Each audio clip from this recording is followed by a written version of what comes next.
So historically, actually, the black smoke was just produced by burning apparently damp straw with tar or added to it, and the reason why that would produce a dark smoke is because it doesn't burn very well. You get something called incomplete combustion, and that produces a lot of soot. Yeah, basically because there's just not enough oxygen in there to burn things particularly well. And anybody who's driven an old car with the carburetor not working will have seen similar sort of things coming out the exhaust. Now, back but this wasn't a very reliable way of making a really dark smoke, and apparently it caused some confusion, particularly in 1958, where people were wondering, is the grey smoke black or is it white, and so on. And so since then, they've actually had some pyrotechnic folk in who can actually create these purpose-made smoke bombs, if you like, that produce very clearly dark or very clearly white smoke. Now, the dark smoke is made by a mixture of something called anthracene, which is a really quite a complicated hydrocarbon, made lots and lots of carbon molecules, atoms all linked together, and then they add something called potassium perchlorate, and what that does is it's a sort of another chemical source of oxygen, and then some sulfur in there as well, which produces sort of some nice plumes, and that then actually doesn't burn as well as it could.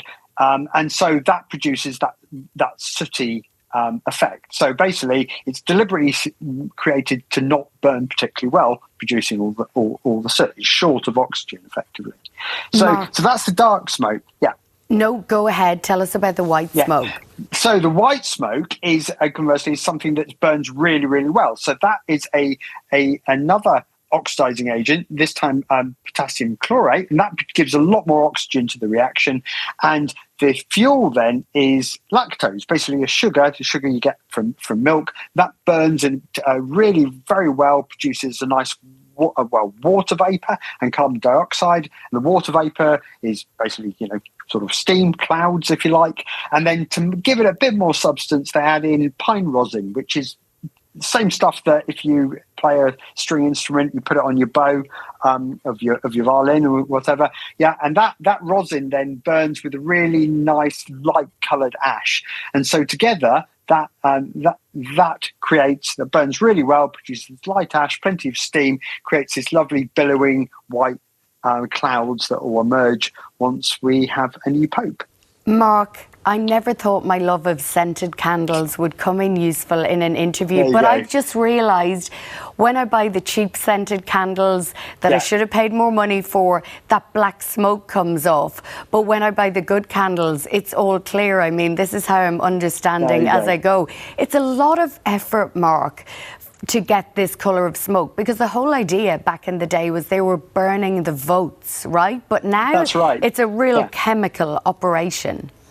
That's right. So originally this whole tradition apparently comes from the fact that they were burning the ballot papers so that they weren't reused, and also so that it was all secret. And apparently they used to do that in the Sistine Chapel, but that obviously created quite a lot of smoke and soot, and that was damaging the frescoes. So then they installed a chimney in the Sistine Chapel for that particular reason, to let somewhere for the smoke to go out.